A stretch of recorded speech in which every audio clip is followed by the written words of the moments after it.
അപ്പം big boss കൂടുതൽ കൂടുതൽ കളറാകാൻ പോവുകയാണ്. ഇനി വളരെ കുറച്ച് ദിവസങ്ങൾ മാത്രമേ ഉള്ളൂ ഫിനാലയിലേക്ക് അടുക്കുമ്പോൾ അവിടെ ഏറ്റവും മുൻനിരയിൽ, വോട്ടിങ്ങിൽ ഏറ്റവും മുൻനിരയിൽ അനീഷ് തന്നെയാണ്. അത് കഴിഞ്ഞാൽ അനുമോള്, ഷാനവാസ്, ഇങ്ങനെ പോകുന്നു. അൺഒഫീഷ്യൽ വോട്ടിംഗ് എന്നാണ് അറിയാൻ കഴിഞ്ഞത്. അപ്പോൾ ഇങ്ങനെ മുന്നോട്ട് പോകുമ്പോൾ അനീഷ് ഏകദേശം ഫിനാലെ ഉറപ്പിച്ച മട്ടാണ്. ഇനി നമുക്ക് ഒരുപാട് ടാസ്കുകളുണ്ട്, ടിക്കറ്റ് ടു ഫിനാലെ ഉണ്ട്, അതേപോലെ മണി ബോക്സ് ഉണ്ട്, അങ്ങനെ നിരവധി കാര്യങ്ങൾ ഇനി വരാനിരിക്കുന്നു.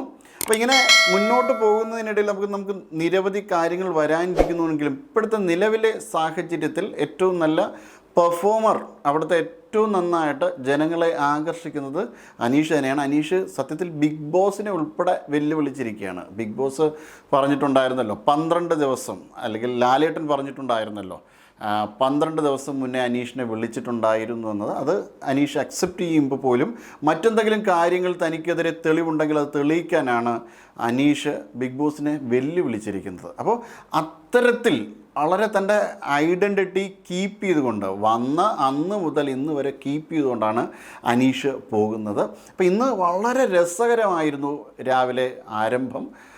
മോഹൻലാൽ പറഞ്ഞതിൻ്റെയൊക്കെ അടിസ്ഥാനത്തിൽ, പുറത്തുനിന്ന് വന്ന ഒരു റിപ്പോർട്ടുകളുടെയൊക്കെ അടിസ്ഥാനത്തിൽ നല്ല രീതിയിൽ മുന്നോട്ട് പോകണം എന്ന് പറഞ്ഞതിൻ്റെയൊക്കെ രീതിയിൽ ഇന്ന് തുടക്കം ഒരു സൂര്യ നമസ്കാരത്തിലൊക്കെ ആയിരുന്നു. തുടക്കത്തിൽ ആര്യനും ലക്ഷ്മിയുമായിരുന്നു സൂര്യ നമസ്കാരവുമായിട്ട് വന്നത്. അതിനുശേഷം മറ്റു മത്സരാർത്ഥികളും വന്നു. ഇതിനിടയിൽ മറ്റൊരു രസകരമായ ഒരു സംഭവം ഉണ്ടായത്, അനീഷ് പുതിയ കാര്യങ്ങൾ പഠിപ്പിക്കാൻ വേണ്ടിയിട്ട് ഒരു നല്ല കാര്യവുമായിട്ട് മുന്നോട്ട് വന്നു. അതിൽ ആര്യൻ്റെ അടുത്ത് ചോദിക്കുകയാണ്, എനിക്കൊരു അവസരം തരാമോ, ഒരു കാര്യം എനിക്ക് പറഞ്ഞു കൊടുക്കാൻ എന്ന് അനീഷ് പറയുന്നുണ്ട്. അപ്പോൾ അനീഷിൻ്റെ വാക്ക് കേട്ടിട്ട് ആര്യൻ അതിന് അവസരം കൊടുക്കുന്നു. സാധാരണ അവിടെ അനീഷിനെ ആരും അവസരം കൊടുക്കാറില്ല. ആർക്കും തന്നെ അനീഷിനെ പഥ്യമാണ്, എല്ലാവർക്കും തന്നെ അനീഷിനെ പഥ്യമാണ്. ഒരു തരത്തിലല്ലെങ്കിൽ മറ്റൊരു തരത്തിൽ. ആ കൂടെ ഉണ്ടായിരുന്ന ഒരു ആശ്വാസം ഉണ്ടായിരുന്നത് ഷാനവാസായിരുന്നു. ഉള്ളിൻ്റെ ഉള്ളിൽ പലർക്കും അനീഷിനെ ഇഷ്ടമാണെങ്കിലും ഇപ്പോൾ നമുക്ക് ഒരു വിധത്തിൽ ലക്ഷ്മിക്ക് അനീഷിനോടൊരു ചെറിയ സോഫ്റ്റ് കോർണർ ഉണ്ടെന്ന് പറയാം, ഒരു ഗെയിമിൻ്റെ ഭാഗമായിട്ടാണെങ്കിൽ കൂടിയും. അപ്പോൾ ഇങ്ങനെയാണ് അവിടുത്തെ ഒരു പോക്കിൻ്റെ ഇടയിൽ അനീഷിനൊരു നല്ല അവസരം കിട്ടി മറ്റുള്ള ആൾക്കാരെ പഠിപ്പിക്കാൻ വേണ്ടിയിട്ട്. അങ്ങനെ ഹസ്തദാനം ആണ് താങ്ക് യുവിൻ്റെ മലയാളം. പുതിയ മലയാളം വാക്കുകൾ നമുക്ക് പല ഇംഗ്ലീഷ് ഭാഷയ്ക്കും ഭാഷയിലെ വാക്കുകൾക്കും തത്തുല്യമായ മലയാളമുണ്ടെന്നൊക്കെ രീതിയിൽ നല്ല കാര്യങ്ങൾ പഠിപ്പിക്കാൻ വേണ്ടിയിട്ട് അനീഷ് തയ്യാറാകുന്നു. ഇങ്ങനെ വളരെ നല്ല കാര്യങ്ങൾ മത്സരാർത്ഥികളെ പഠിപ്പിക്കുന്നത് വളരെ നല്ലൊരു കാര്യമാണ്. പുതിയ കാര്യങ്ങൾ അറിയാനായിട്ട് ബിഗ് ബോസിൽ ഒരു അവസരം ഉണ്ടാകുന്നത് പ്രേക്ഷകർക്കും നല്ലതാണ്. എപ്പോഴും ഈ അങ്ങോട്ടും ഇങ്ങോട്ടുള്ള വഴക്കും ഗോഗോ വിളിയും ഒക്കെ അല്ലാതെ പ്രേക്ഷകന് നല്ല അറിവുകൾ പകർന്നു കിട്ടുന്ന അനുഭവവും ഏറ്റവും മനോഹരമായ ഒരു അനുഭവമാണ് ബിഗ് ബോസിനെ സംബന്ധിച്ച്, പ്രത്യേകിച്ചും ഇത്രയും അധികം ആൾക്കാർ കാണുന്ന ഒരു ഷോയെ സംബന്ധിച്ചിടത്തോളം. അപ്പോൾ അനീഷാണ് അതിന് ഈ കാര്യത്തിൽ ഏറ്റവും അധികം യോഗ്യനാണ് എന്നുള്ളത് നമുക്ക് അറിയാം. അവിടെ സാമാന്യം എല്ലാ കാര്യങ്ങളെക്കുറിച്ചും അറിയുന്നത് അനീഷിനാണ്. അപ്പോൾ ഇങ്ങനെ മോർണിംഗിൽ എക്സസൈസും ഇത്തരത്തിലുള്ളൊരു നല്ല സംഭവങ്ങളൊക്കെ കഴിഞ്ഞതിന് ശേഷം പെട്ടെന്ന് നമ്മുടെ മുന്നോട്ട് പോകുന്ന സമയത്ത് നമുക്ക് കാണാൻ പറ്റുന്നത് നെവിൻ്റെ ഒരു ഓവർ ഷോയാണ്. നെവിൻ എപ്പോഴും ഇതാണ്, നെവിന് അടങ്ങിയിരിക്കാൻ പറ്റില്ല. നെവിൻ എപ്പോഴും ഓവർ ഷോയായിട്ട് ടാസ്ക് മര്യാദയ്ക്ക് ചെയ്യില്ല. പല ടാസ്കുകളിലും പരാജയമാണ്. അങ്ങനെ കഴിഞ്ഞ ടാസ്കിൽ ഒരു ഡാൻസ് മാരത്തോണിലൊക്കെ വളരെ ഭംഗിയായിട്ട് നെവിന് ചെയ്യാൻ പറ്റുന്ന അവസരത്തിനെ കളഞ്ഞു കുളിച്ചതിന് ശേഷം ക്യാപ്റ്റൻസി ടാസ്കിൽ അവിടെയുള്ള ആൾക്കാരുടെയൊക്കെ നോമിനേഷൻ പ്രകാരം തന്നെ അനുമോളും ആര്യനും സാബുമാനും എത്തിയപ്പോൾ അതിനെയും കൂടെ കുളമാക്കാൻ വേണ്ടിയിട്ട് അതിൻ്റെ ഇടയിലേക്ക് ബിഗ് ബോസ് കൊടുത്ത ടാസ്ക്കാണ് ആ കയറിൽ പിടിച്ചുകൊണ്ട് നടക്കുന്ന ഒരു ടാസ്ക് എന്ന് പറയുന്നത്. അപ്പോൾ ആ ഒരു ആദ്യം ആരാണോ, ഏറ്റവും അവസാനം ആരാണോ കയറിൽ പിടിച്ചിരിക്കുന്നത് അവരായിരിക്കും ഒരു എന്താ പറയുക, ഒരു ടേപ്പൊക്കെ ചുറ്റിയിട്ടുണ്ട്. ആ ടേപ്പിൻ്റെ മുകളിലേക്കായിട്ടാണ് ആൾക്കാർ ഇരിക്കുന്നത്.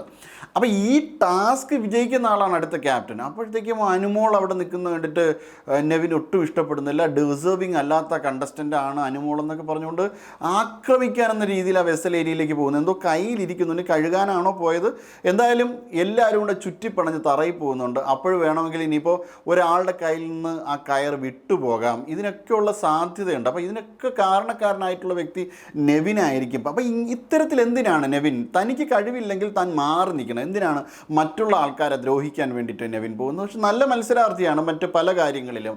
ഇപ്പോൾ ഭക്ഷണം കട്ടെടുക്കുന്നതിൻ്റെ കാര്യത്തിൽ നെവിൻ നല്ല മത്സരാർത്ഥിയാണ്. ഭക്ഷണങ്ങൾ പാകം ചെയ്യുന്ന കാര്യത്തിൽ, വ്യത്യസ്തമായ ഡിഷസ് പാകം ചെയ്യുന്നതിൻ്റെ കാര്യത്തിലൊക്കെ നെവിൻ നല്ല മത്സരാർത്ഥിയാണ്. അല്ലെങ്കിൽ സ്പോൺസേഡ് ടാസ്കിൻ്റെ കാര്യത്തിലൊക്കെ നെവിൻ നല്ല മത്സരാർത്ഥിയാണ്. പക്ഷേ മറ്റ് പല കാര്യങ്ങളിലും നെവിൻ ചെയ്യുന്നത് മറ്റൊരാൾക്കാരെ ഇറിറ്റേറ്റ് ചെയ്യാനും മറ്റാൾക്കാരെ ദ്രോഹിക്കാനും ഒക്കെയാണ്. ഇനിയൊരു മുന്നോട്ടുള്ള ഗതിയിൽ നെവിൻ എത്രത്തോളം ദിവസം പിടിച്ചു നിൽക്കാൻ പറ്റും എന്ന് തന്നെ അറിയില്ല. ഈ രീതിയിലൊക്കെയാണ് ടാസ്കുമായിട്ട് മുന്നോട്ട് പോകുന്നതെങ്കിൽ, എത്രത്തോളം വോട്ടിംഗ് പവർ ഇല്ലാത്ത ഒരാളെന്ന നിലയിൽ ഫസ്റ്റ് 5-ൽ നെവിൻ വരാൻ പറ്റുമോ എന്നറിയില്ല. പക്ഷേ ഏറെക്കുറെ എങ്കിലും ഉറപ്പാണ് നെവിൻ വരാനുള്ള സാധ്യതയുണ്ട് എന്ന്. അവിടെ മിക്കവാറും ഔട്ടാകാൻ സാധ്യത ലക്ഷ്മിയും സാബുമാനും ഒക്കെയാണ്. ലക്ഷ്മിയും സാബുമോനും ഔട്ടാകാനുള്ള സാധ്യത വളരെ കൂടുതലാണ്. അക്ബർ ഉണ്ടാകാനുള്ള സാധ്യത കുറവാണ്, കാരണം അക്ബർ അല്പം പിറകിലാണ്. നെവിൻ ഉണ്ടാവാനുള്ള സാധ്യത. അപ്പോൾ ഇതിൽ ആരൊക്കെയാണ് 5 പേരിൽ അക്ബർ ഉണ്ടാകുമോ നെവിൻ ഉണ്ടാകുമോ എന്നൊക്കെ ഇനി തിരിച്ചറിയണം. ഞാൻ എന്തായാലും ഉറപ്പിച്ചൊരു ഇത് പറയുന്നില്ല. പക്ഷേ എങ്കിലും നമുക്ക് ഉറപ്പിച്ച് പറയാൻ പറ്റുന്ന 2-3 മത്സരാർത്ഥികളുണ്ട്. അതിലൊന്ന് അനീഷാണ്, മറ്റൊന്ന് ഷാനവാസാണ്, മറ്റൊന്ന് അനുമോളാണ്. അനുമോൾ റണ്ണറപ്പ് ആവാനാണ് കൂടുതൽ സാധ്യത. അനീഷ് കപ്പ് തൂക്കാനുള്ള സാധ്യത വളരെ വളരെ കൂടുതലാണ്. പിന്നെ ടിക്കറ്റ് ടു ഫിനാലിൽ വിജയിക്കാൻ സാധ്യത ആര്യനാണെന്നാണ് എൻ്റെ ഒരു പ്രഡിക്ഷൻ. കാരണം ഗെയിമിലൊക്കെ ടാസ്കുകളിലൊക്കെ ആര്യനാണ് ഏറ്റവും നന്നായിട്ട് പെർഫോം ചെയ്യുന്നത്. ആര്യനൊരു നല്ല പെർഫോമറാണ്. അത്തരത്തിൽ ബിഗ് ബോസ് പുരോഗമിക്കുകയാണ്. പല പല കളർഫുള്ളായിട്ടുള്ള അനുഭവങ്ങളുമായിട്ട് ഇനി മുന്നോട്ടുള്ള ടാസ്കിൽ വളരെ വളരെ നല്ല രീതിയിൽ പെർഫോമൻസ് എല്ലാവർക്കും കാഴ്ചവെക്കാൻ പറ്റട്ടെ. പക്ഷേ ഷാനവാസ് ഇപ്പോഴും ഷോനവാസായിട്ട് തന്നെ തുടരുകയാണ്. ഷാനവാസ് തൻ്റെ മണ്ടത്തരം തിരിച്ചറിയാൻ വേണ്ടിയിട്ട് ലാലേട്ടൻ പറഞ്ഞിട്ട് പോലും അറിയുന്നില്ല. ഷാനവാസിനെ ഇൻഡയറക്റ്റ്ലി ലക്ഷ്മി വരെ മണ്ട എന്ന് വിളിച്ചു. ഷാനവാസ് അത് കേട്ടിട്ട് കയ്യൊക്കെ അടിക്കുകയാണ്. എൻ്റെ ഫാൻസിന് ഇത് മനസ്സിലാവുമോ എന്നറിയില്ല. ഇത്തരത്തിലൊരു മണ്ടനായ ഒരു മത്സരാർത്ഥിയെ ഒക്കെ വീണ്ടും വീണ്ടും വോട്ട് ചെയ്യുന്നു എന്നതിൻ്റെയൊക്കെ അടിസ്ഥാനത്തിൽ അങ്ങനെ ബിഗ് ബോസ് ഓരോ മത്സരാർത്ഥിയും ഇങ്ങനെയൊക്കെ ആണെങ്കിലും ഓരോ മത്സരാർത്ഥിയും അവരുടേതായ പെർഫോമൻസ് സ്ട്രാറ്റജിയുടെ അടിസ്ഥാനത്തിൽ മുന്നോട്ട് പോകുന്നു. ബിന്നി ഔട്ടായി എങ്കിലും മറ്റ് 10 മത്സരാർത്ഥികളുണ്ട്. ഈ 10 മത്സരാർത്ഥികൾക്കും ചേർത്തിട്ടുള്ള റേഷനാണോ ഇപ്പോൾ വന്നിരിക്കുകയല്ല, പുതിയ റേഷൻ വന്നിട്ടുണ്ട്. റേഷനെ കണ്ടിട്ട് മത്സരാർത്ഥികൾ പലരും കണ്ണ് തള്ളിയിരിക്കുകയാണ്. ലാലേട്ടൻ പറഞ്ഞ പ്രോട്ടീൻ ഫുഡൊന്നും വന്നില്ലല്ലോ. ഇനി ലക്ഷറി ബഡ്ജറ്റ് ടാസ്കിൻ്റെ ഭാഗമായിട്ടുള്ള മട്ടനും ചിക്കനും ഒക്കെ വരും. പക്ഷേ പല കാര്യത്തിനും ഷോർട്ടേജ് ഉണ്ട്. 2 കിലോ പഞ്ചസാര മാത്രമേ ഉള്ളൂ, 1 കവർ മാവ്, ഗോതമ്പ് മാവ് മാത്രമേ ഉള്ളൂ.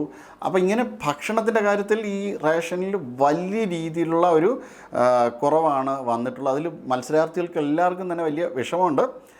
അപ്പോൾ ഇത് വെച്ചിട്ട് ഇനിയിപ്പോൾ ചിലപ്പോൾ ബിഗ് ബോസിൻ്റെ മനസ്സിൽ എന്തെങ്കിലും ഉണ്ടാവാം, മറ്റെന്തെങ്കിലും ടാസ്കുമായിട്ടായിരിക്കാം ബിഗ് ബോസ് വരുന്നത്. അങ്ങനെ ടാസ്ക് വിജയിച്ച് ഭക്ഷണം വേണ്ടി വരുമെന്ന് ഒക്കെ അവിടെ ശങ്കിക്കുന്ന മത്സരാർത്ഥികളൊക്കെ ഉണ്ട്.